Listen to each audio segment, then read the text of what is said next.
So what exactly is a truth seminar? The truth seminar is the answer to the question. I have to reinvent my industry. I have to reinvent my product. I have to reinvent myself. How do I do it? And how do I do it on command? Like not waiting for a bolt of lightning to show up, or hoping that if I like go to the right rock concert that it'll suddenly waft through the air and strike me. But that I can ask myself a set of questions that will eventually get to me, oh, this is how I do it. Okay, oh, this is what's missing. This is what everybody's assuming that isn't actually true, okay? And it's the ability to step outside, question all the assumptions, and then achieve the reinvention. And if you do this, first of all, your ability to solve problems will just accelerate. Because once you've done it, like once you've been to the bottom of the swamp one time, you'll never forget what it feels like. You're like, okay, I'm floating around right now, but I know what it would feel like if my feet touched the bottom of this thing. I know what it's like if my boots are planted on this thing and I got my sword and I know what that feels like. I've been there before. That's what we're looking for. So down, down, down, down, down. There you go. And I've had this happen over and over and over again. And once you've had this happen, it's like, oh, okay, I can do this again and again and again and again.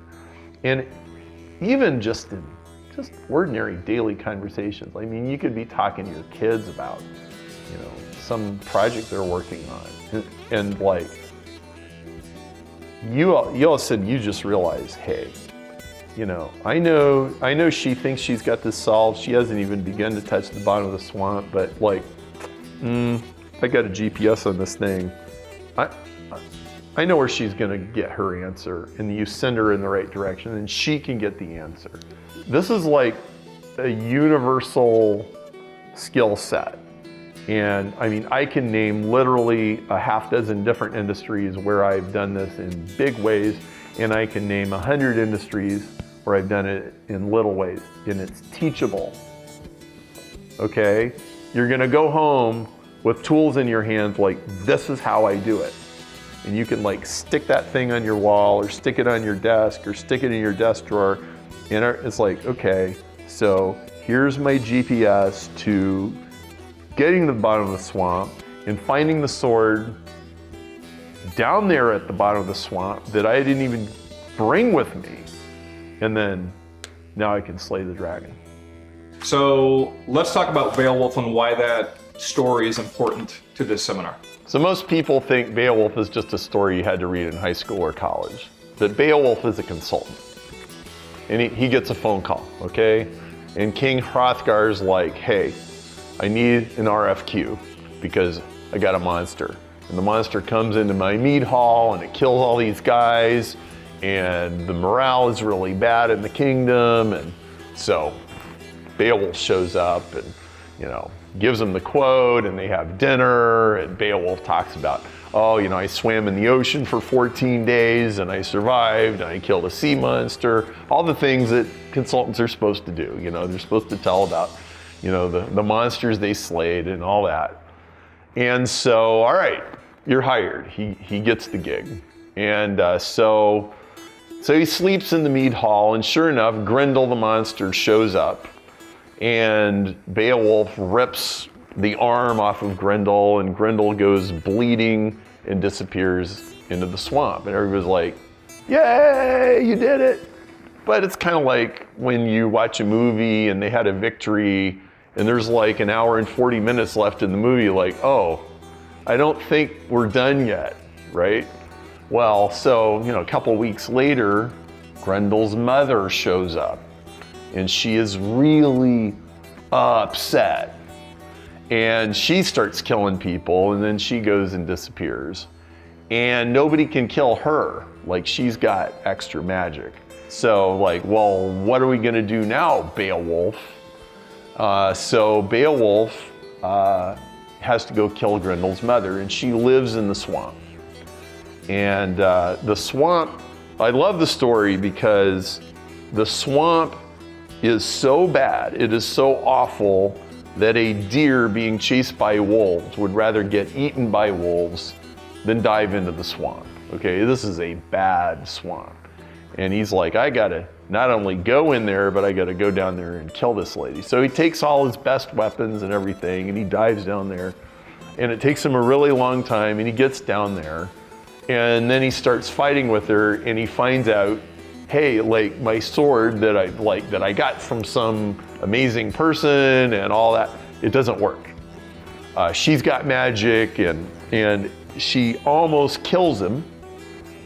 But then he finds this other sword that was made by these magical creatures, and he kills Grendel's mother, and then he finds Grendel's body and he chops off his head, and he takes Grendel's head to the surface, and then they hang it up in the mead hall. And okay, so now Grendel is really the hero, and he gets the money, he gets the kingdom, he gets the princess.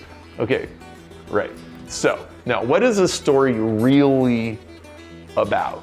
Okay, well, here's what it's really about. It's about the fact that if you kill a problem, but you don't kill the thing that gave birth to the problem, you still have a problem. Okay? Or potentially a bigger problem. Yeah. Well, actually, you do. The first problem is maybe a symptom. Right. And the mother can give birth to more Grendels, right? And in real life, the mother does give birth to more Grendels, okay? And so this is a story about solving problems at their roots, okay? And it's also about something else. One of my customers, Digby Willard, said, not only do most people not want to go to the bottom of the swamp, they want to pay other people to keep them from even knowing that there is a swamp in the first place. Like, most people would prefer to just be oblivious. And truly, like, most people in the culture, most people in the world, they are oblivious, they are sleepwalking. But if you want to solve a problem, if you want to like kill the thing that gave the birth of the problem, first you have to dive into the swamp that nobody wants to dive into, that, the deer being chased by wolves wouldn't dive into. You have to find the bottom of it, okay, which is a whole nother thing. Like, some people are on some lily pad somewhere and they think they're on the bottom of this. Like, no, you're not at the bottom of the swamp. You're not even close to the bottom of this thing, right? And then the other beautiful thing about this story, which is 1,300 years old, by the way, it's like the oldest story in anything resembling English, okay? I mean, it really is a treasure. When you get to the bottom of the swamp, the weapons that worked at the top of the swamp don't work. And you have to forge new weapons or find the weapons you need down there, because the rules down there are different than the rules up here, okay? And then when you actually kill the thing dead, you really are victorious, okay? And you get to be Beowulf. And then, like, you'll get, if you want more gigs, you'll get all the gigs you could ever want, okay? And that is what the story is really about. And it's a beautiful story, and there's good versions on audiobook and stuff. Like, it really, when the first time I listened to Beowulf on audiobook, I was like, so this is where Lord of the Rings came from. Like, really? It's like, oh, I get it. And it's like that really similar kind of atmosphere and gallantry and pageantry, and the way the king talks to everybody. It's really great. Well, I just latched onto this because this is such a metaphor for how you actually solve real problems. It is so descriptive. And it was like, this is my life. Like, this story, this is what I've been doing my whole entire career.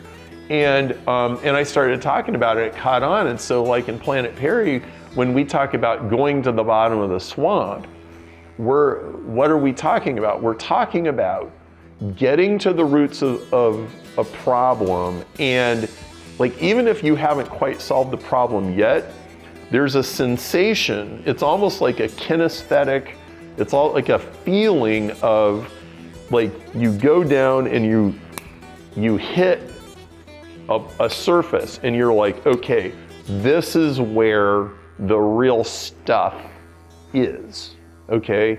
And most people have never been there. Once you've been there, you know what it feels like. You know how to solve a problem, and then you can do it again, you can do it again, you can do it again. And what I realized just a few months ago when the idea for the seminar started to germinate was, I have done this in big ways at least half a dozen times, and in little ways like almost every day. I've never tried to explain how this is done.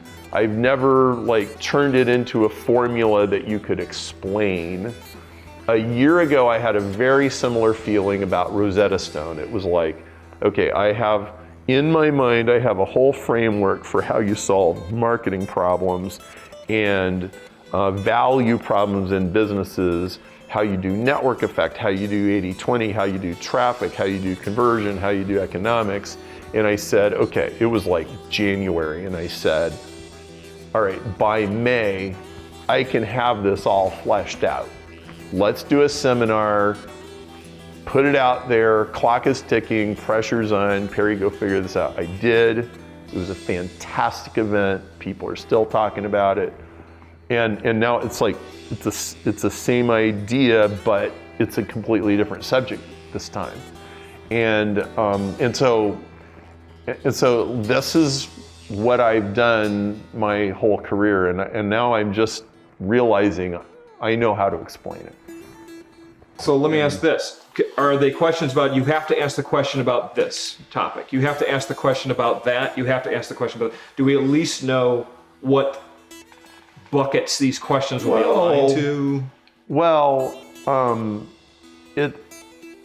of them are like, it's almost like somebody says, hey, this is true. And a lot of times it's like, well, how true is it? Is this like true this afternoon? Is it true just in Hyde Park? Is it true for the whole history of the universe? And like, I find that most people, they don't really have any clear conception of the idea that some truths are like way, way, way more true than others. And that like there's a rock, paper, scissors thing going on. It's like, okay, so here's an example. In Amway, there was a bunch of things they told you that were sort of true, but the truths of direct marketing were bigger truths than the truths of Amway. Like you could look at Amway as a big direct marketing business.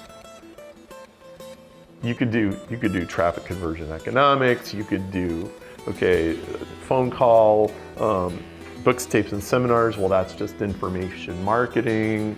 An MLM organization is a list. Okay, so like you could fit all of the Amway stuff inside the direct marketing box. It was a bigger playing field. Okay. So I put the Amway playing field inside the direct marketing playing field, and then I took things that weren't on the Amway playing field and I started banging them together. And it's like, oh, well, like this little Amway truth is only true if this and this and this larger truths are true. It was like, I applied USP to Amway. Okay, I'm an Amway distributor. Do I have a USP? No. Because there's 3 million other people just like you. So you don't have a USP. So guess what? You just put a big X on one of the major check boxes of, is this a business I should be in? Oh, wow. Like, Amway didn't even get past USP. It didn't even pass the USP test, much less a traffic test or some other Claude Hopkins thing. Okay? It's like, oh, and the thing just broke into a million pieces. It's like, oh my goodness, this like violates some of the most basic principles of marketing itself. And I thought I was in marketing. No, I was in a cult. Right? Yeah. So, Okay. this is true anywhere. Like, it could be like you could be a person who markets to acupuncture clinics. Okay? And you could go grab some other thing from some other field like plastic surgery or, I don't know, vacation homes, right? And you could bring it in there like, wow, you know, everybody thinks that this is true. Everybody in acupuncture does this thing. That doesn't make any sense at all. And then you go, wow, okay. So if we took that assumption out, well, first of all, we'd be doing something, we wouldn't be doing what 99.9% of everybody is doing. But then you start rearranging the assumptions. It's like moving around the foundations of the earth. And then all of a sudden you end up with like a completely different kind of acupuncture clinic than's ever existed before. Okay? Like look at Massage Envy. If you think about what they did, well, the massage industry, it was all these independent practitioners driving around with little tables in the trunk of their car, right? And doing all that, right? And then you also had this kind of fog of like prostitution and like inappropriate stuff that was always going on, like that was mixed in, right? And Massage Envy is like, okay, we're not gonna have any of that stuff, right? And there's just gonna be a place and you buy a subscription, right? Okay, they took a bunch of things, stuff, ordinary direct marketing things, some of them, right? And they reinvented the massage industry, right? I got a client, Steve Schul, he's got massage clinics in San Antonio, Texas. He's a roundtable member. Well, he's got a completely different kind of clinic based on a completely different set of assumptions. It's more of a high-end thing, right? And he's reinventing this. So there's two guys that are just reinventing massage.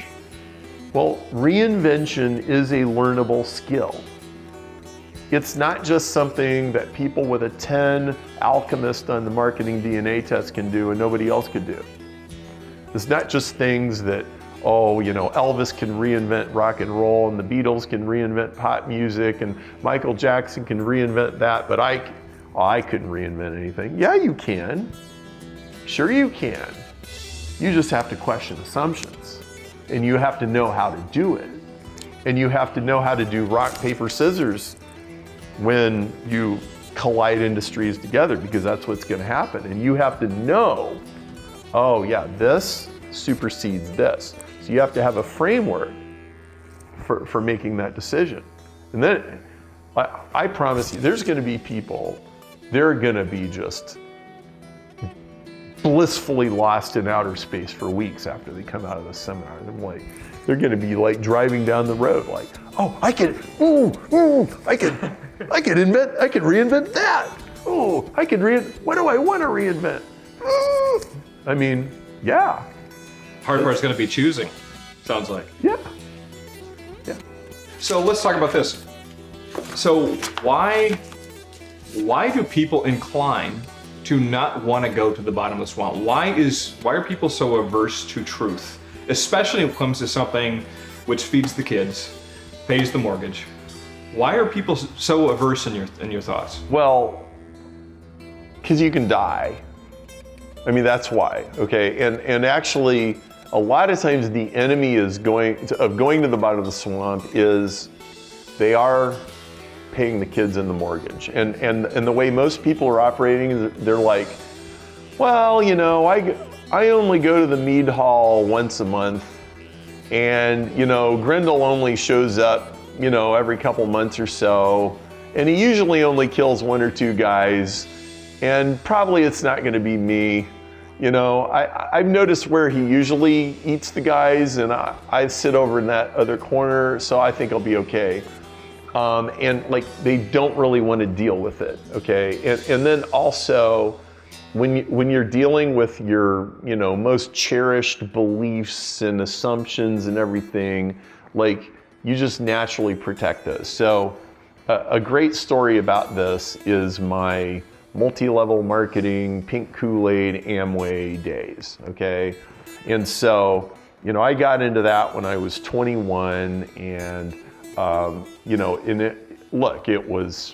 it was a coming of age for me in a lot of ways. Like, I mean, I usually am not saying good things about it when I talk about it, but frankly, I mean, it was a very important part of growing up. I learned how to put on a suit and tie and look okay and go and give a presentation and do basic salesmanship. I mean, I learned a ton of valuable skills, and I made great friends, and I liked these people, and I trusted these people. But the thing wasn't working, okay? And it kept not working, and I kept searching for new ways to solve this. And there was a couple things that I did that eventually sort of got me to some really uncomfortable truths. Okay, so I'll tell you two of them. So one of them was, so here I am. I've been trying to make this work, and now on top of being an Amway, I'm also a sales rep, and that's not working either. Okay, so I got these two sales things that aren't working, not one. And I wander into a big coliseum at one of these motivational seminars, and Dan Kennedy's talking about direct marketing. And he mentions that there's an Amway Diamond who uses this magnetic marketing thing, and I buy it. So what I started doing, I started learning about direct marketing, which I knew nothing about. And direct marketing was like this other world, okay, with these other set of rules. And it was like, oh, well, you don't have to just call these people on the phone. You could mail them letters, you could mail them postcards. And I started doing that. And it actually worked a little, okay? In fact, I later figured out it worked, what I did worked about as good as you could hope a beginner's luck to be. And I actually had response rates, and I had numbers, and I had economics, and the economics were bad. It was like, yes, you can put money in the slot, and you can get, person to come out the other side and have a meeting with you, but it costs too much money, and the economics is impossible. Like, if you work the numbers and try to scale this thing out, there's no possible way to just put money in this thing and make it grow. The only way to make it grow is if a person only values their time at maybe $2.22 an hour, then you can make it work. And I suddenly realized this whole thing depends on convincing people that they're going to be rich when they're really working for $2.20 an hour. Okay? Like, this thing is fundamentally flawed at the most basic level. Now, I didn't really think of it this way at the time, but what I had done was I had taken a world, an industry, a set of rules, an entire system, which was very big, by the way, right? It was at least somewhat successful for some people, right? And I had gone into a completely different world, and I had just banged these two worlds together like two trash can lids. It was like, okay? And it's like, can I destroy this one with this one? Or if I jam these two things together, what's left? Okay? Now, it started out as, well, can I take something from this world and use it over here? Can I use direct mail in MLM? Can I use internet marketing in MLM? Can I use, right? Well, yes, of course you can. But there was this unintended consequence, is it brought a different way of seeing it as well. And it brought a new hammer and a new anvil to put the thing on, okay? And what I discovered when I took that hammer, I put this thing on the anvil, and I took that hammer, I hit it, and guess what? It smashed. And it was like, hey, wait a minute, this doesn't work.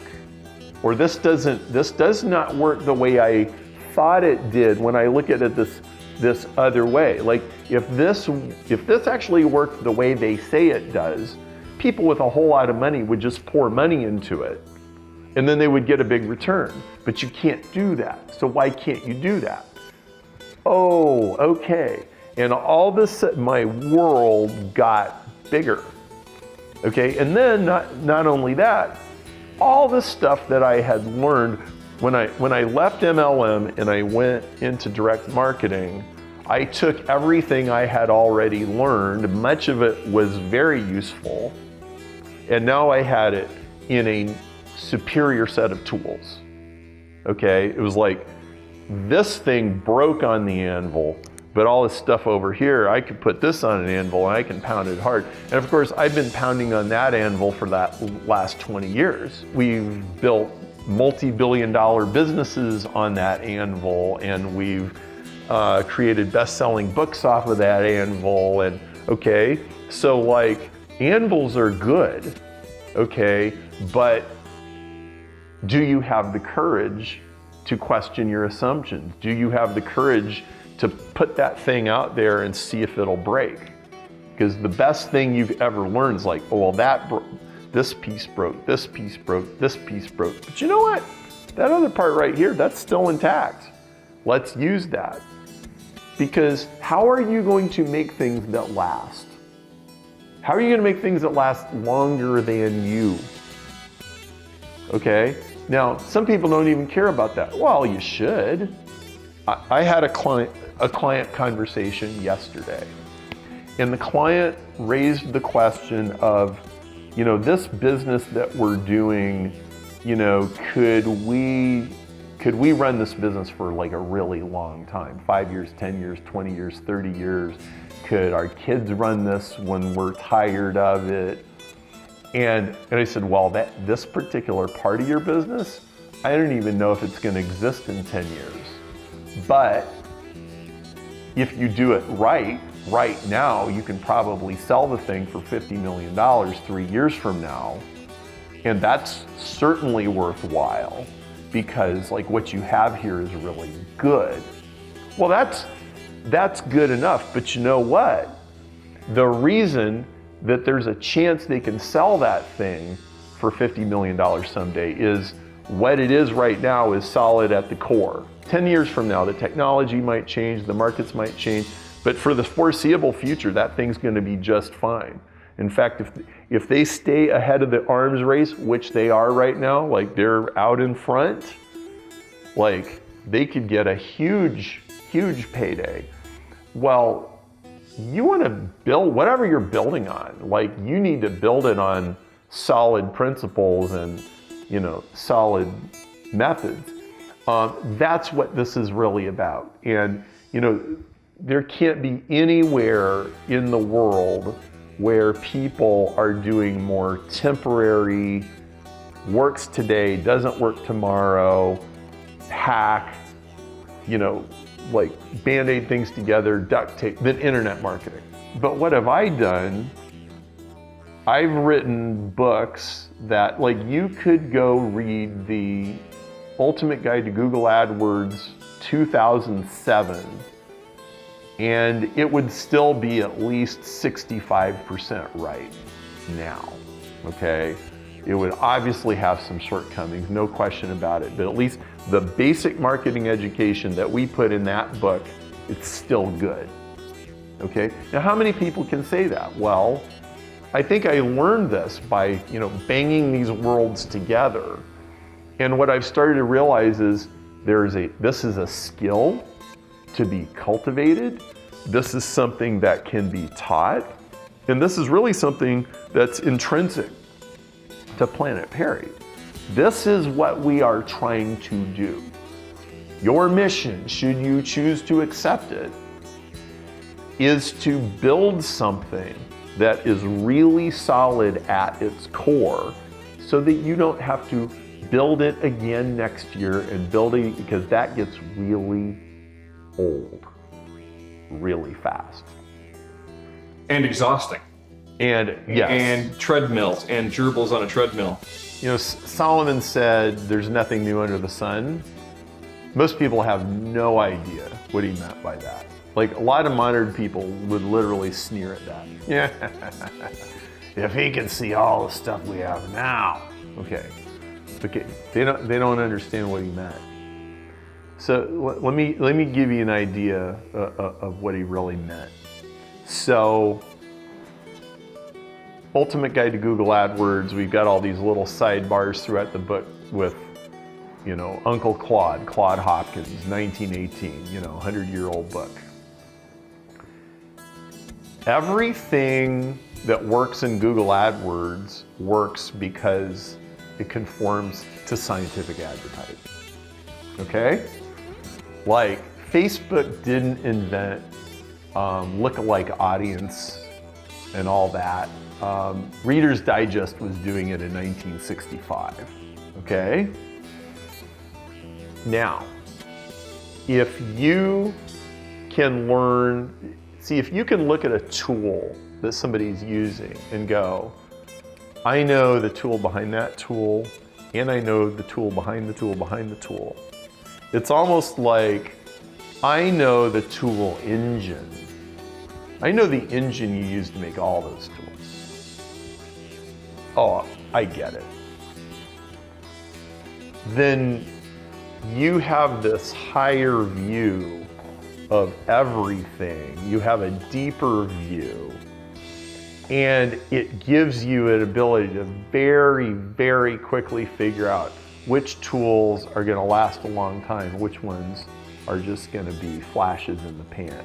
You have a much, much better sense of that.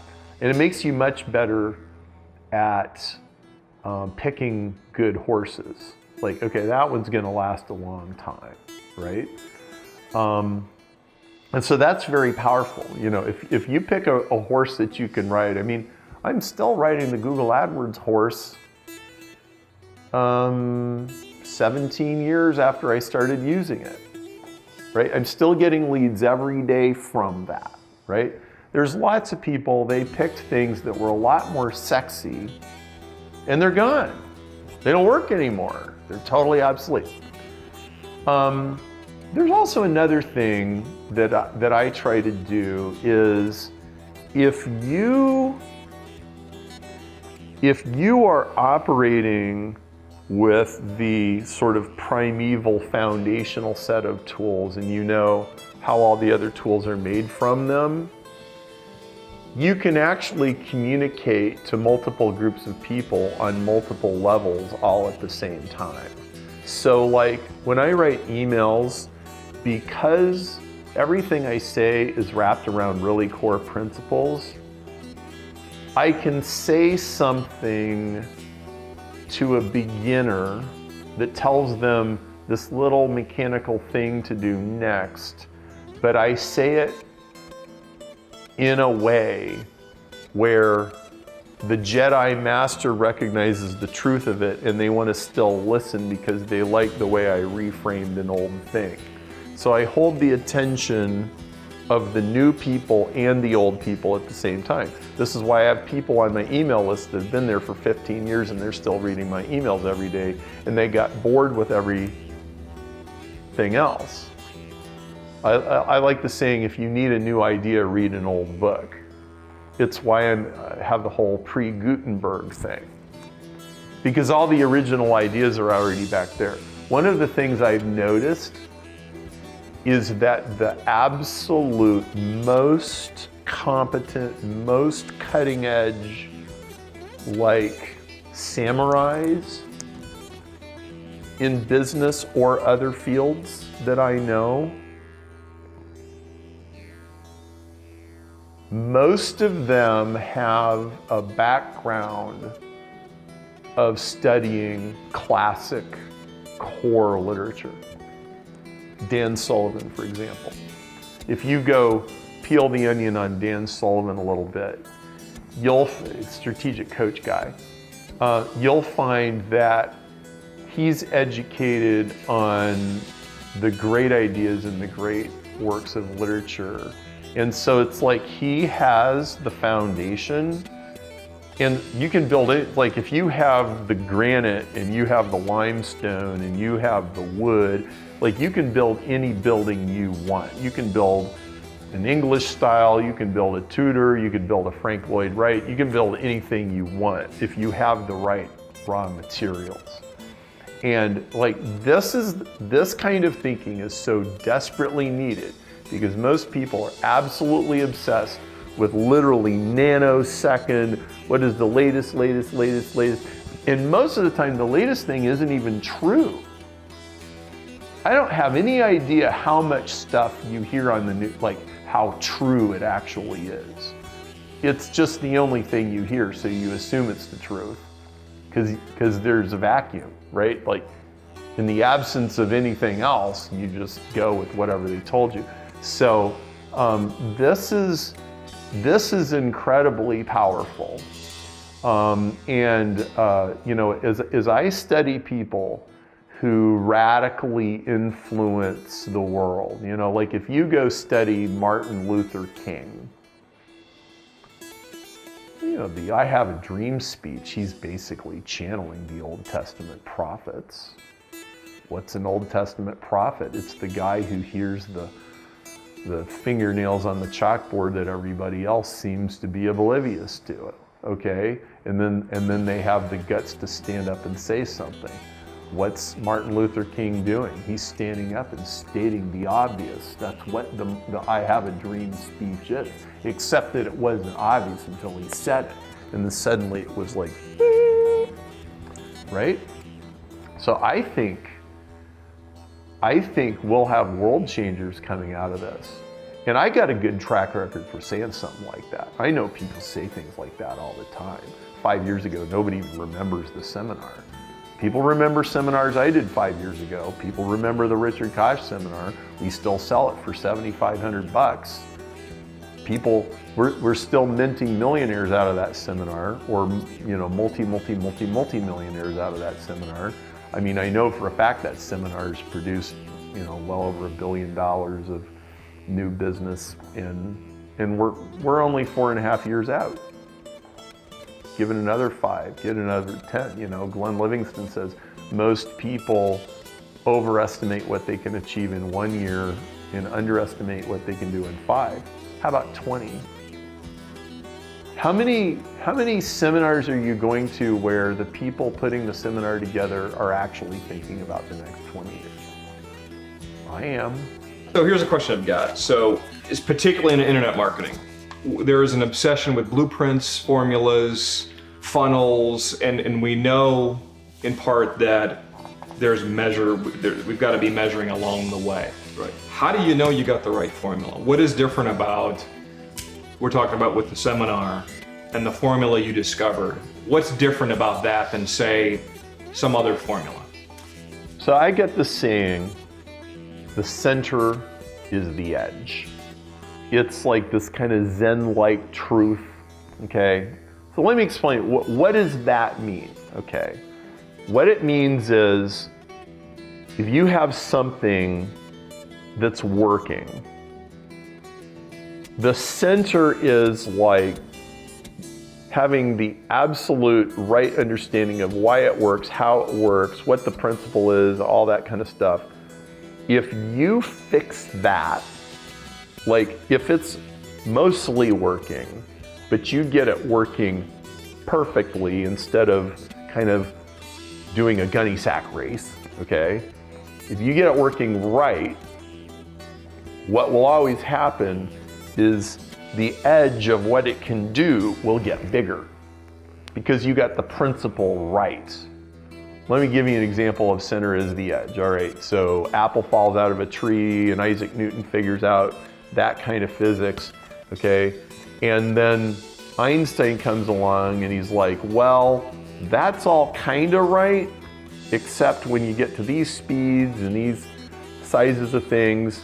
That doesn't really work anymore. You need this other set of rules. And within 20 years, we have nuclear power, which you could have never had with Isaac Newton, apples falling out of trees, right? He got the center more right and the edge went out, okay? I got a friend, Dennis Noble. He's a physiologist at Oxford. Physiologists are basically engineers of the human body.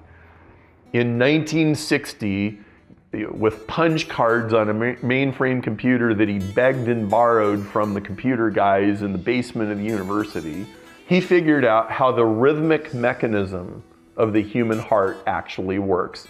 And he was the first person to model a human organ on a computer, okay? So he got the center more right. This is how the heart actually works. You know what that gave us? Pacemakers, okay? And a drug called ivabradine, which helps regulate heartbeats if people have heartbeat problems, okay? So there's millions of people walking around with a pacemaker and they're still alive because Dennis figured out the center is the edge, okay? You get the center more right and all of a sudden your world goes from being this big to this big, okay? 80-20. Everybody thought 80-20 was just this, well, there's the 20 and there's the 80 and like there's these two groups and I'm like, no, there's like an 80-20 squared and there's an 80-20 cubed and everything. And now, like people are using 80-20 to figure out all kinds of stuff. They're using it to predict the future. They're like, oh, okay, well, you know, we sold 100 widgets for $100 and guess what?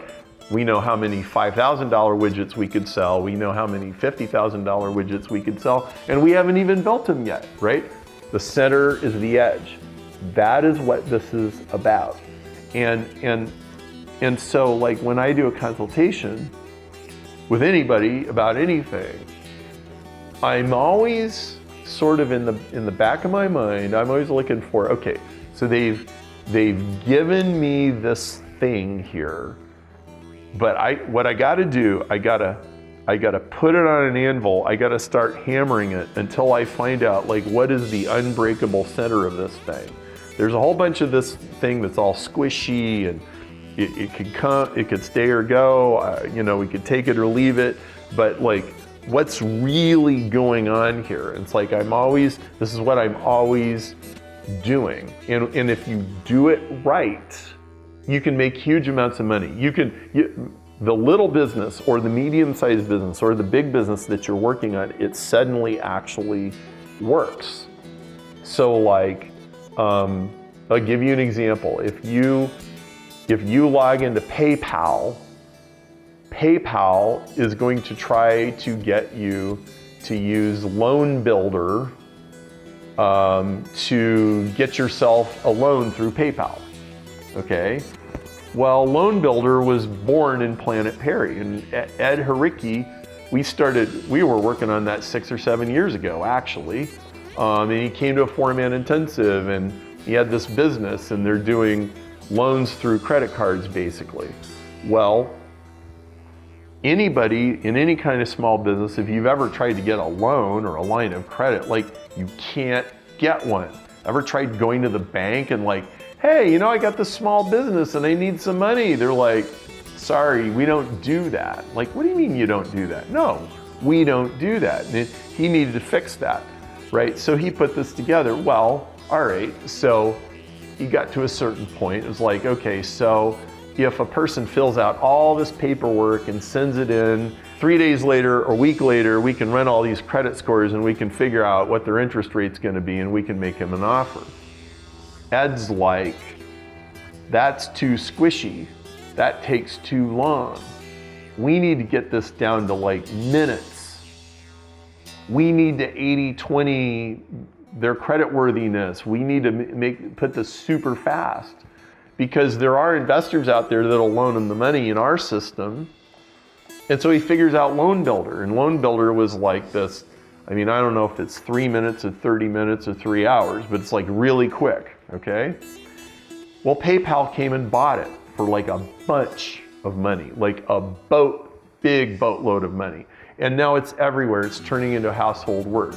Now what Ed really did, he went to the bottom of the swamp and he built himself a little engine that you could put on an anvil and you could pound on that thing as hard as you wanted to.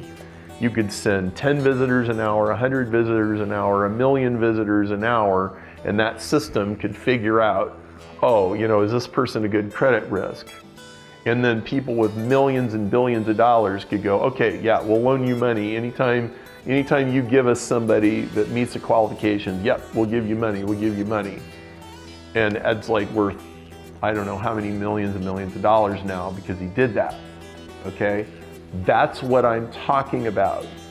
But he did the hard work. Like most people didn't even want to dive into that swamp. What? Small business loans? Yeah, right. I want to be in that. Okay? That's what we're talking about. And this is a repeatable process. This isn't just something where, oh, I hope I wake up some morning and get in the shower and I hope something strikes me like lightning. Like, no. Here is a set of questions that you can start asking yourself. Here's a way that you can go into industry A and industry X, bang them together like football helmets, start breaking stuff and end up with something new that nobody else ever did, and do it on command. And this is what I want planet culture to be, is people that do that, because that's Renaissance thinking. That lasts a long time. That's people that will actually fix the problems in the world instead of just building walls or borrowing more money or, duct tape, baling wire. People gotta solve real problems, get to the roots of things. And when you do, there's no speed limit. There's no ceiling when you actually do this right. So you talked about, before in a previous call, you talked about one of the ways you were able to get to the bottom of the swamp with Amway is you had to create a safe place. Yes. You had to create a place where people were willing to go and talk about the truth or go. There was other people that wanted to go to the swamp with you, but you didn't know necessarily where to find them. You had to create that space. So this was a very complicated thing. And so I talked about the economics of Amway and I was in the middle, but while I was doing all that, I was doing this other thing. The internet had just come along, and the internet had just really exposed the fact that this thing is not really an alternative distribution system for products and services. This is really a big giant tape, book, and seminar business where the goal is to have tapes, books, and seminars that teach people how to sell tapes, books, and seminars. Okay? And I'm like, is that what this really is? I don't know. And I wasn't really sure what was the truth. And I would talk to all these people and I never felt like I was getting the truth. And so, part of the problem was if you had a business in Amway and it was successful, you were not allowed to get on the internet and start advertising your business, or you would run afoul of all these regulations because they were had very strict about advertising and stuff. And so I realized, okay, the only way I'm going to get the answers I need is if I create a space where people can be anonymous and the big corporation doesn't know who they are, but they can speak honestly. And so without going into details, I created that. And I started seeing the information that was coming in because I was really trying to put this together. Well, in the process, what I found out was, yes, this is pretty much just a big giant book, tape, and seminar business that just sells more books, tapes, and seminars, right? It's just self-referential, okay? It doesn't perform some outside purpose, really, okay? A, I found out. B, I found out that when people quit the business, 2 different people from 2 different countries. I learned from them that when they left the business and other people thought they were going to tell everybody what's really going on, they got death threats. Like, oh, you tell people what's really going on here. And I'm like, oh. We just hit the swamp. Yeah, We just got to the bottom. Yeah. We just met Grendel. Yes. Grendel's mother. Yes, we did. Yes, we did. And so it was like, and I had to go through that whole process in order to deprogram myself from the pink Kool-Aid. And then all of a sudden, the thing became harmless to me. It was almost like I had cholera, okay? And these awful germs were in my body and I couldn't fight them. And all of a sudden, I had the antibiotic. And now, like, I'm not even afraid of it anymore. I'm immune to it. I'm not buying into this thing anymore because I completely understand what they did, what they said, what the gig was. I know what was good about it. I know it was great about it. I know it was wrong about it. I know what they weren't telling me. I understood the thing. There's a view of this thing from the audience. There's a view of this thing from backstage. I understand both views. I get it. And that was a huge part of my marketing education. Huge. Because now all of a sudden it was like, oh, the whole entire thing. Like, I'm not in it anymore. I'm outside of it and I can hold it in my hand. Wow. That is incredibly powerful. If you do that in any department of your life, it could be your marriage or your divorce, it could be your business, it could be the thing that you're trying to invent, it could be the way that your industry solves a certain problem, it could be a math problem, it could be a science problem, it could be a psychology problem, it could be a religious problem. If you can crawl outside of the system and hold it in your hand and question the assumptions, and then take some other world, take this world and collide them together, and you be the person that does that, that is powerful. Love that. So I have my own experience in that same way, and I think in a question that comes up in my mind when we're talking about this is, how do you know you got the right questions? There is a cultish aspect to internet marketing. There's a cultish aspect to everything, right? And there's good cults and bad cults, we'll say. Yes. So yes. How do you know? You know, it takes some courage and some self-trust to say, boy, am I seeing this thing right? Am I seeing this thing outside of myself? Am I really seeing this correctly? Or do I stick on another year and really grind out at $2.25 an hour? You know, and I think I think we laugh at it because as entrepreneurs, we want to hustle, we're grinding, we're driving, we're going. And to stand back and say, my gosh, I just invested the last 5 years of my life in 10-hour days into this thing. And is it right? And I'm starting to see some little veneer chipping off here. Gosh, that's a scary thing. That's a scary thing for entrepreneurs. How do you know? So there's this thing that people do when they're getting diminishing returns, okay? Which is they start rationalizing harder and harder and harder about like all the other reasons why I should still keep doing this, or why this is still okay, or why the theory doesn't really need to be replaced with another theory, or why the business doesn't need to be replaced with a different business, or why we don't need to replace this product and develop a new one, right? And it's the terror that, well, we've really hit the ceiling here. And that is a terrifying moment. And nobody ever wants to get there. Like, man, we pushed this thing as hard as it's gonna go, and it's not gonna go anywhere else. But look, what does the curve actually look like for whatever you're doing? Does the curve look like this, where, okay, we might need to buy a lot of gas, but it's an open highway and there's no speed limit? Is that what it is like? And like the demand just keeps increasing and the opportunities just keep unfolding? Is that it? Or is it more like, man, we just keep pushing harder and harder, and yeah, we can get it. Oh, honey, you know, let's just redouble our efforts. Okay, so, I mean, if you just stand back and ask yourself, okay, so am I redoubling my efforts and getting less and less and less for more and more investment? Or do I actually get more and more for small amounts of investment? It's really, there's a capacity problem here, not a demand problem. I mean, that's what it really is. But like, I remember watching guys in Amway that had a lot to lose, and they would just get defensive, and you'd ask them questions and they would avoid them, and they would change the subject.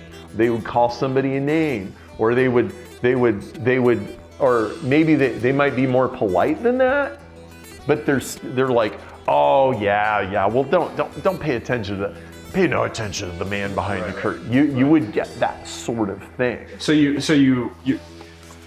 it's almost like there was people that are starting to sense they're in the matrix, and they're starting to see things, the glass beginning to shatter, and they're starting to see the cat go by twice, and start to question, like, and their wife's nagging at them like, you've been going to these seminars for years, and there's nothing to return here. And then you go to the purveyors of the Kool-Aid, yes, and they're like, pay no attention. Pay no attention. Oh, it's gonna be fine. Oh, it's gonna be fine. I mean, look, I'm the first person to tell somebody, if all you know is Google AdWords, you're just a working stiff.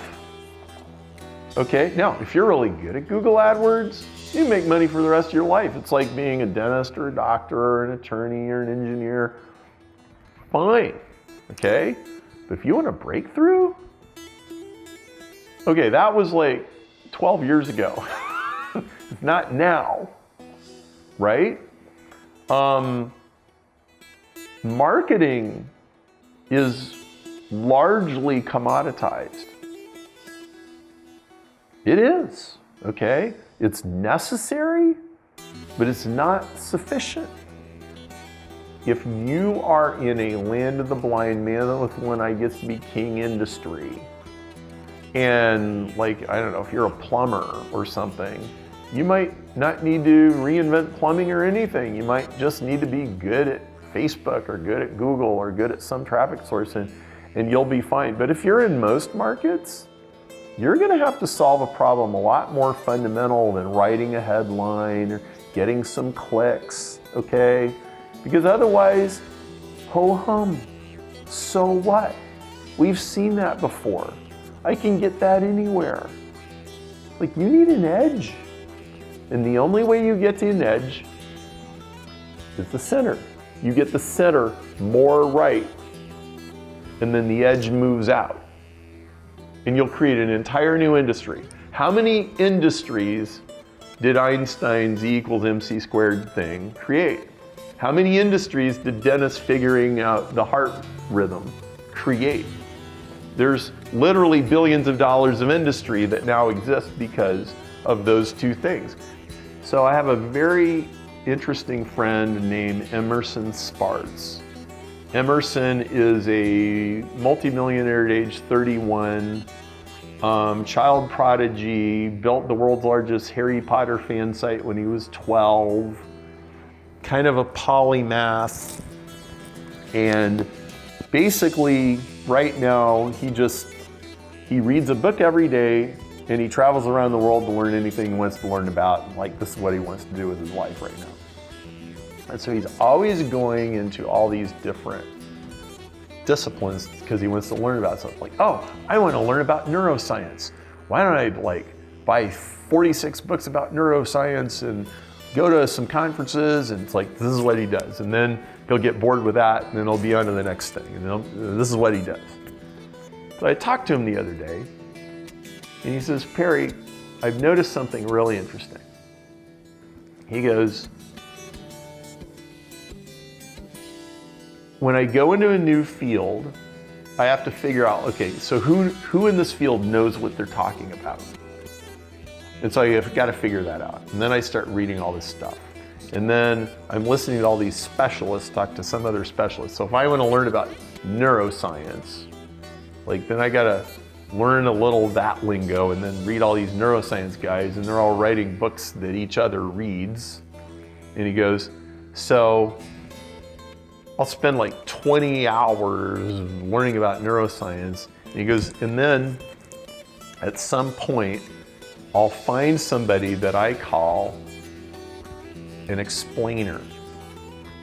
An explainer is a guy who explains all the neuroscience accurately, but he can explain it in plain English instead of in this lingo. And here's what I always find about that guy. First of all, I learn more from that guy in 1 hour than I learned from the other guys in 20 hours. And the second thing I always notice is that guy is an interdisciplinary guy. That guy doesn't just know neuroscience, he also knows poetry. And he also knows paintball or something, okay? And what he does is he connects disciplines together. And he goes, I invariably find it in every new field that I go study, that always happens. Well, what if Planet Perry became a culture of interdisciplinary explainers?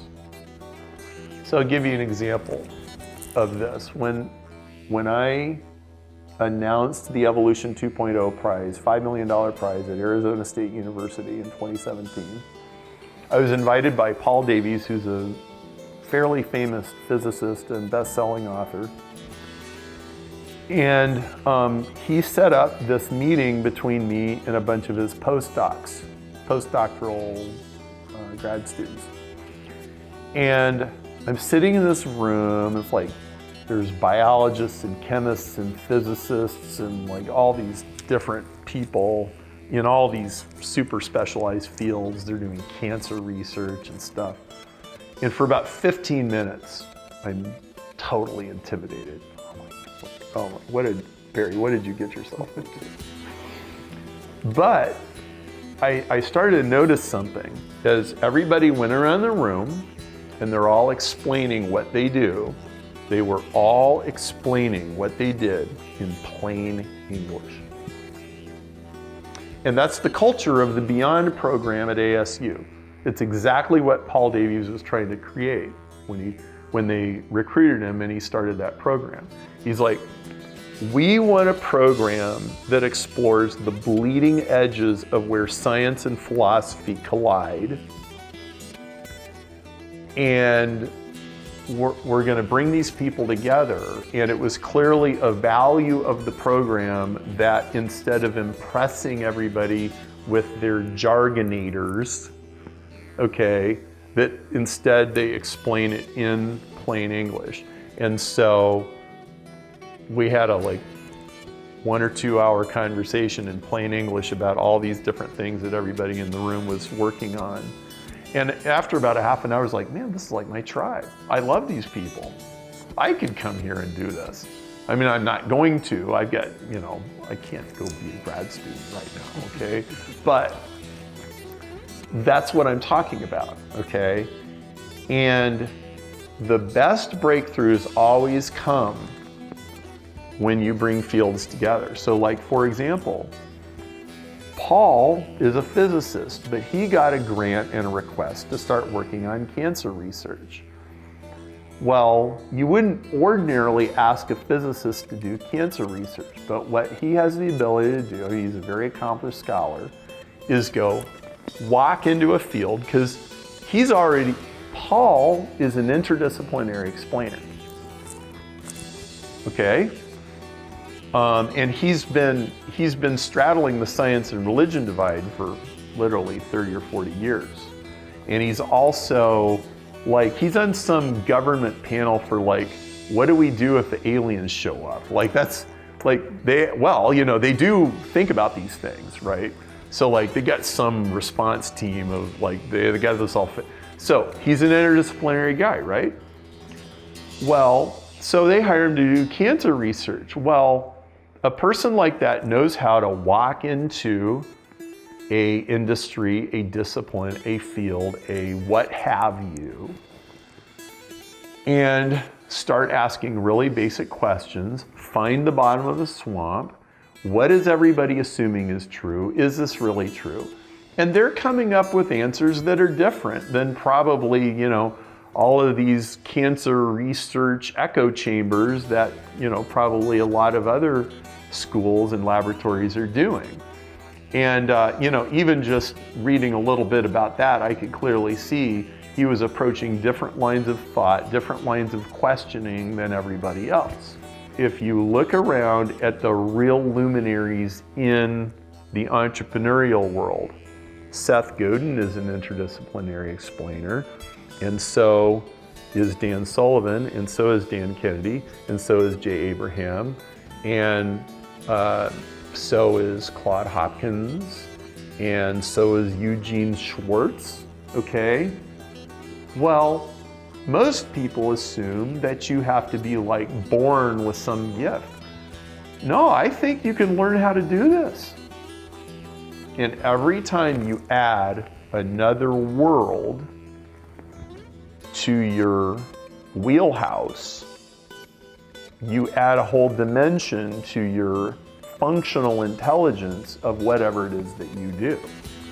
Because when people come to me for marketing advice, okay, I do have a marketing toolkit that I got from the usual suspects, but I have an electrical engineering toolkit, and I have a mathematics toolkit, and I have a biology toolkit, and I have a philosophy toolkit, and I have a family dynamics toolkit, and I have an emotional retching and midlife crisis toolkit, and all of these different things, right? So I got a bunch of toolkits. I got a bunch of tools. Well, you can have a bunch of tools. You can have as many as you want. And you know what? It's fun. You be interested in a bunch of things, and you go pursue, and then you get to the bottom of the swamp. Like, okay, I just showed up in acupuncture. Where's the bottom? When we hear Planet Perry stories, we'll just call them the celebrities, the guy who sold to PayPal for millions of dollars. Well, that's really kind of a hard jump for me, and I think most people is I'm not a Michael Jordan. I'm not at that talent level. I'm not even in the industry where people would pay that kind of money for this type of a product. Help me out here. Tell me about this seminar and what I'm going to learn. Is it something that I can apply to my business? How does that work? Okay, so swamps are of every size, okay? There's billion-dollar swamps, million-dollar swamps, $100,000 swamps, $10,000 swamps. I mean, this idea scales to every level of problem that you ever deal with. But to give you a very realistic example, Mark McShirley was living in his sister-in-law's basement 3 years ago, just fighting for his life. He had kids, wife, okay, in the struggling business. And they did some things right. Basically, they did some land of the blind, man with one eye gets to be king, Facebook advertising, roofing industry stuff. And they caught a breeze in their sailboat, okay? And he got out of the sister-in-law's basement, okay? And he got going. But Mark started attacking the real problems of the roofing business instead of the superficial problems of the roofing business, okay? And I've now been working with Mark pretty closely for, a couple years. And Mark is actually reinventing the roofing industry, okay? And they're on a really nice trajectory. And I'm not at liberty right here, right now on video to explain exactly what it is that he's doing. But he is dealing with the bottom of the swamp of how a roofing business is not only promoted and sold and marketed, but how the thing's put together from the inside out, okay? And he's reinventing it on both sides. He's doing a marvelous job. And I think a big advantage is that he's young and he doesn't come from the roofing industry. It's almost impossible for insiders to reinvent industries. I think one of the things that we're helping people learn how to do is to never really be an insider in your industry. Even I'm not. How many weird things am I into? Right? Love. Yeah, okay. And most of my ideas come from the outside. Okay? Swiss Army knife, I stole that from biology. Okay? It's like, hey, let's take two worlds, collide them together, boom, right? And it's still going great. Yesterday, I was teaching Swiss Army knife on a Larry Kim mobile monkey seminar with, 16,000 people on the, I think there were 16,000 people on that thing. At least that's what the little, bouncing number in the corner of the screen said, whatever that number means, right? And like everything I told him will still be valid in 20 years. 80-20 sales and marketing. If you read that book in 2050, it will still be literally three-fourths of that book will be gold.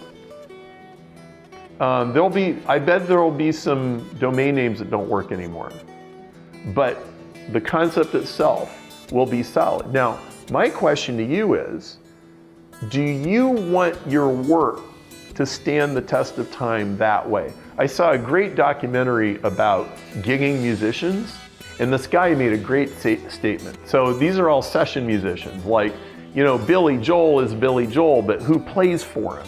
Who plays in his band? Who does he hire? Like, he can hire anybody, right? Billy Joel can get any bass player he wants. He can get any drummer he wants, right? Because he's Billy Joel. But this guy said, if you're going to be a session musician, don't aspire to play on a #1 hit song. Aspire to be the guy who plays a classic song, which may not even be #1. Okay? Now, if you played on Piano Man, or if you played on like one of these famous songs, all you have to say is, well, I played the bass on that song, and they're like, oh yeah, well you're in the top 3 list immediately, right? Do things that endure. Create art that endures. Build on ideas that endure. Build on principles that endure. Even if you're in the technology company, that's going to be completely different in 10 years. What if your core ideas are still fundamentally correct? What if the core ideas, you can put them on that anvil and you can pound on it as hard as you want, right? And so, you talked about like creating a safe, demilitarized zone where, people could answer a question about Amway. Like, somebody had to be safe enough, they knew they could email and say, I got a death threat, and like, it's not gonna come back and, come back on them, right? It's like, well, there's nothing, death threaty about anything we're talking, I don't think, but like in Planet Perry culture, you need a place where it's normal for people to, sitting around a table, 10 people to all be in 10 industries and still be able to talk to each other. And that's exactly what we have. And not only that, it's okay and even expected that when you start explaining what you're doing, somebody else is going to question you, and it's considered positive and encouraging for them to do that, not threatening, right? And when you're in an environment where everybody can have their assumptions questioned but not feel threatened, that is a very powerful culture. Here's another great example of a very ordinary business doing extraordinary things is Shannon Stewart runs an accounting firm in Michigan. Now, I don't know how you can get more vanilla than doing accounting in Michigan, okay? But she runs her business, Shannon does, she runs her business completely different than any CPA that you've ever seen, okay? It's much more profitable with much bigger clients. She just fired about 10% of her clients in the last 2 months, okay? Because she figured out they weren't making money. She has very like straight, honest conversations. Like she had a conversation with one of her clients. Her client was always rude to this one staff member. And she said, hey, you know, you've been rude to this staff member. And she says, I need you to apologize to the staff member or we're not going to be able to keep you as a client anymore. And if you don't want to do that, that's okay, we can be done, but that's just how things are around here. So they apologized to the staff member, okay? Now, how many CPAs do you know who do that? I mean, Shannon is a woman with balls, and it does take balls to reinvent an industry. It does take balls to have a conversation like that, but you don't have to be Superman or Superwoman to have balls, okay? You just need to do it. And there's lots of people, like another Planet Perry person, Megan Macedo, runs a very small consulting business in London, basically on her terms. She and her husband have a 2-year-old. They're both basically artists, and their goal is this kind of lifestyle business where between the two of them, they can take care of the 2-year-old and do their family and do their artistic endeavors. He's a filmmaker, she's a writer. Well, they've managed to make that happen. The way that she did that was she reinvented the way a story is told in marketing. In fact, I think she created a form of marketing collateral that never existed before. And she did it by seriously questioning the assumptions. She paid me a great compliment the other day. She goes, Perry, one of the reasons I think you're successful is that you have a healthy disdain for marketing. That's great. Well, yeah, actually, I do. That's fantastic. Nobody's more cynical about marketing than me. That's great. Right? Yeah. But yet, I appreciate how necessary it is and how powerful it is when it's done right. And so does she. And she took her world, which is growing up in Northern Ireland, and the troubles and the conflicts and the riots and the killings and all of that stuff. She grew up right in the middle of it. She's about 35, and she took that world and the market. She goes, what did I learn from this, and what did I learn from this, and how do these things go together? And she smashed those two worlds together. Well, what she really did was she changed both of them. And that's what really happens when you collide two worlds. So this is like a worlds collide seminar. So what am I going to get? What can I expect when I come? So the first thing you can expect is a new kind of formula that you've not seen before. People that went to Rosetta Stone, they showed up and they're like, wow, I have never seen anything like this before. This is like, wow, okay. And like people having like really eye-popping epiphanies. And you're gonna get that again with this. Another thing that you're gonna get is I have handpicked a bunch of different Planet Perry members who they've been doing this, and most people do not know who they are. Some of them, they're known. More than half of them, not really known.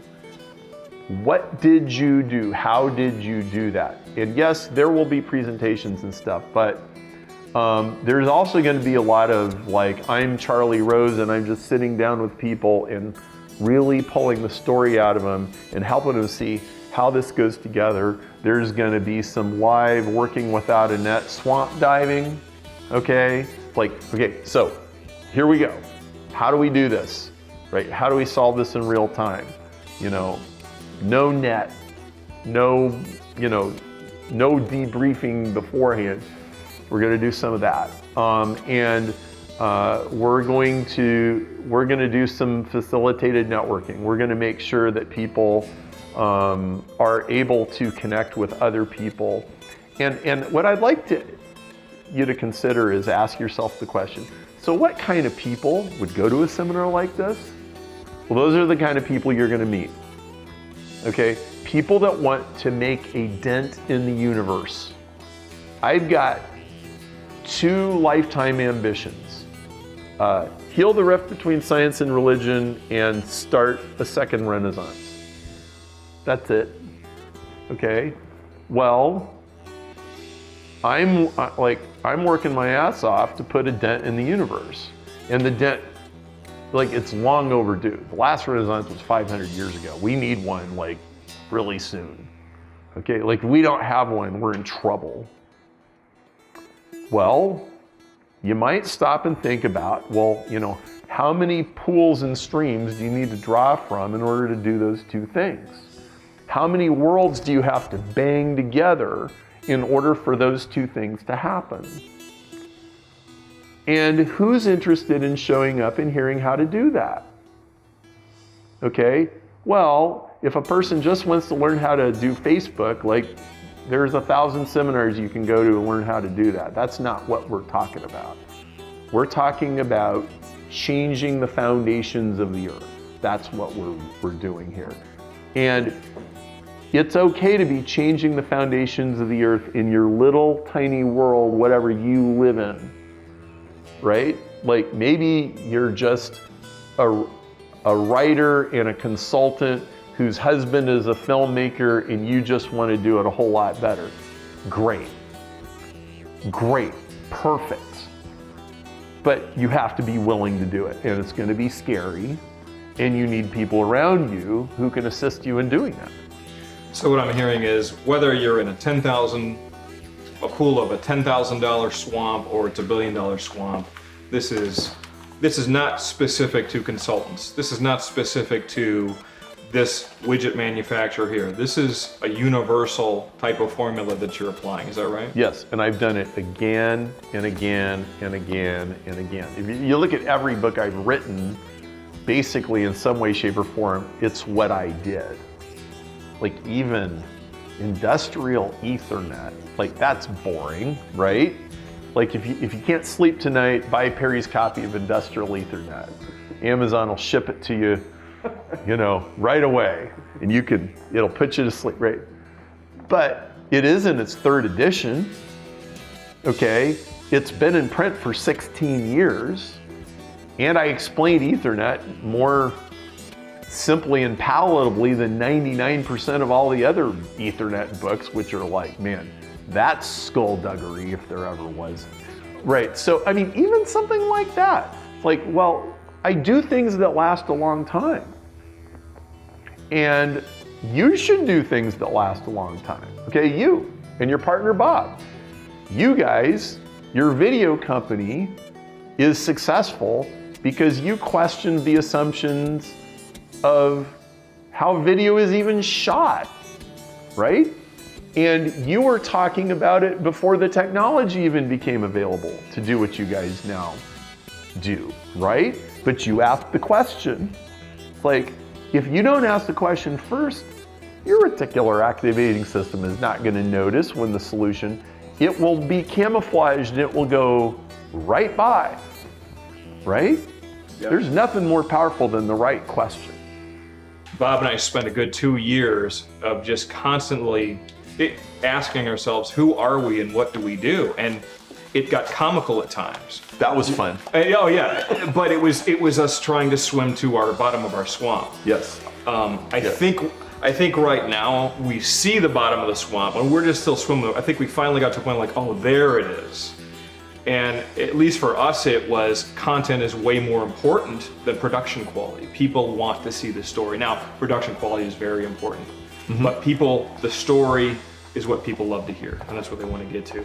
and that was our primary focus. Like, oh, there it is. Yeah, There it is. We're getting close. There's nothing esoteric about video production. Okay, I know. If some guy sells his company to PayPal for something like $100 million, that's intimidating, that's esoteric. Well, I could never do that. Well, how about rethinking video production? Is that a little bit more down to earth? How about rethinking the way stories are told? It's actually possible.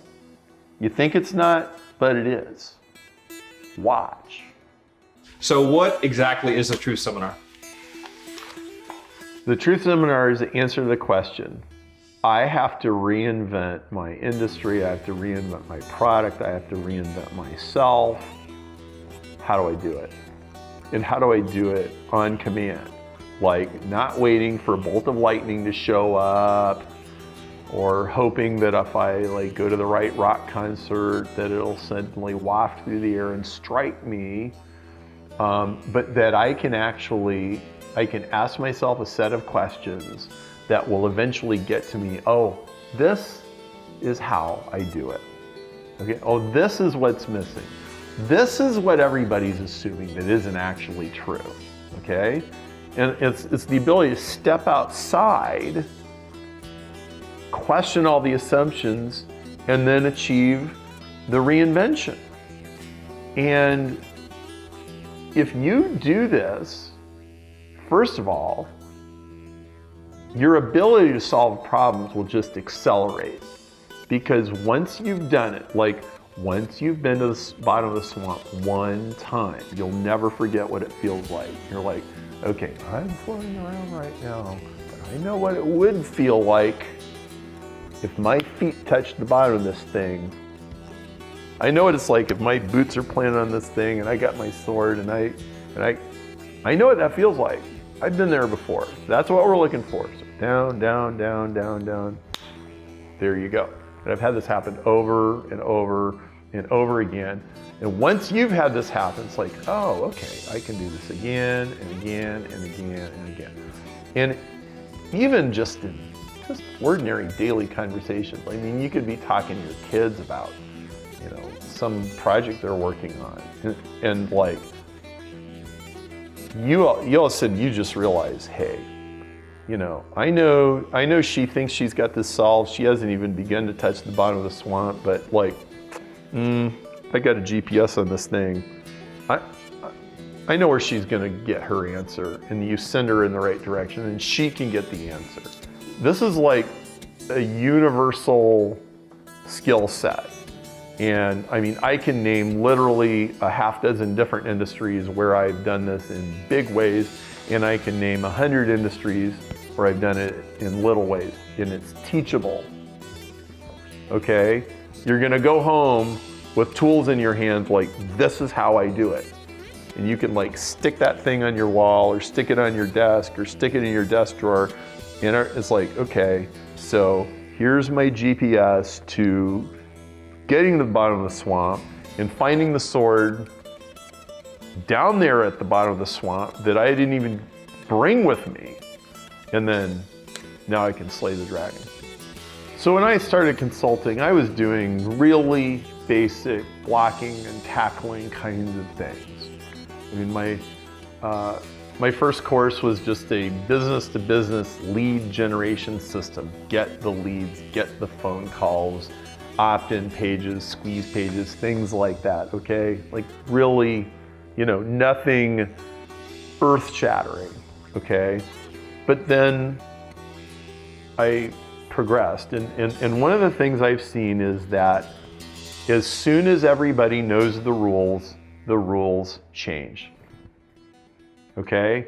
And so, hey, if it was 1999 and you knew about direct marketing and everybody else didn't, then hey, you're the golden boy. Well, guess what? 2019, nothing to write home about, okay? And so, like, the world keeps evolving. And what I've done personally is I've gone from these very basic blocking and tackling type things to becoming more and more and more strategic in the things that I do and teach become actually more and more universal and more long-lasting. Everything that I talked about in Rosetta Stone is good for at least 20 years. I'm very comfortable saying that. Very comfortable saying 80-20 sales and marketing. You still read it in 2050 and it'll be fine. But I feel an urge to bring my audience with me. It is not good enough to stay where you have been. You will get run over by the truck sooner or later if you stand in that spot of the road long enough. And I think, frankly, a lot of people in the world are running on fumes. Frankly, I think most of the world is running on fumes. I think, if the economy turns bad, if bad things happen, if situations change, and inevitably situations are going to change, it's going to be the people that can solve fundamental problems who are going to get the phone calls. They're going to get the gigs. They're going to be the first in line at the restaurant, okay? They're going to be the ones that can actually go to the restaurant, okay? And it's just so important that people value and develop these skills and do it now and do it before you need it, not after. Like the best time to plant a tree is 20 years ago, right?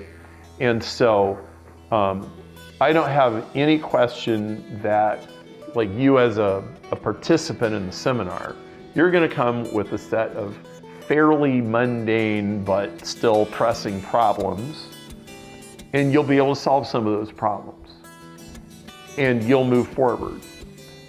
But so yeah, you'll pay. Will you pay for your seminar ticket? Of course you will. You'll meet important people. You'll make important friendships. You might pick up a client. You might, whatever. That will happen. I don't have any doubt whatsoever about that. But what happens if you simply come away with one burning like acid question that eventually gets to the core of whatever holds you back, your industry back, your product, your company, whatever? What if you just have one question that can eat like acid until it gets you like to that core thing? Then this thing is totally worth all the effort. The True Seminar is where, for the first time ever, I'm going to deliver a complete formula for getting to bedrock. And then when you get there, an X-ray for, is this bedrock cracked and faulty, or is this bedrock solid? And you can take it, you can use it in your business, your client's business, your spouse's business, your family problem, your real estate problem, your technological problem, your strategic problem, your financial problem, your spiritual question, whatever it is. And that you're equipped with a set of tools, a set of framework where you can actually do that on command, not by accident, not just waiting for it to happen, but okay, I need to solve this problem. And I'm not guaranteeing you that the answer will always come out, but what I am guaranteeing you is that it will get you to the right question. And there's nothing more powerful than a question that's out there like a little search engine, searching, because it will find an answer. And it will find it in the most unexpected places. This formula will give you tools for solving problems that were assumed unsolvable for decades or even centuries. I'm dead serious about this. You'll see it when you get there. The True Seminar is going to be unique, and here's why. All of the other seminars I've done have given you a formula, but they haven't given you a formula for producing a formula. And if you have a formula for solving problems in your business that is unlike everybody else, then you inherently have a definitive selling proposition. And, you know, one that like eats through things like acid. And I'm featuring guests who, for the most part, are Planet Perry members that have been working in the trenches. Some of them done some absolutely extraordinary things that nobody knows about. And all kinds of different industries, from entertainment to science to internet to like all kinds of different things. And we're going to show how universal this actually is. And you're going to be able to take it and then, man, pull a problem out of your pocket, apply it. And I think a community of people that do things like this is going to have a huge longevity. I think when you go to seminars, you kind of have this typical expectation like, well, when we come back from the break, there's going to be an MC, and then a person's going to come and they're going to give another PowerPoint presentation, and then that person's going to leave, and then there's going to be another. And we're not doing it that way. Certainly, I'll have speakers speaking about topics independently on stage, but a big component of this is going to be sitting down with my speakers and really pulling the story out of them and getting to the real meat of how it is that they created these innovations. And because you need to see how the thinking process actually evolved. And so this is a very different kind of an atmosphere. This will most definitely not be a pitch fest. Yeah, we'll have programs for sale and stuff like that, but not very many. And we're already telling people what they are. I mean, they're Advanced Mastery Network and Roundtable for next year, and a little bit of attention will be given to that. But I don't do pitch fest seminars. I hate those anyway. And another thing that's going to happen is there are going to be some turn off the mic, turn off the video moments.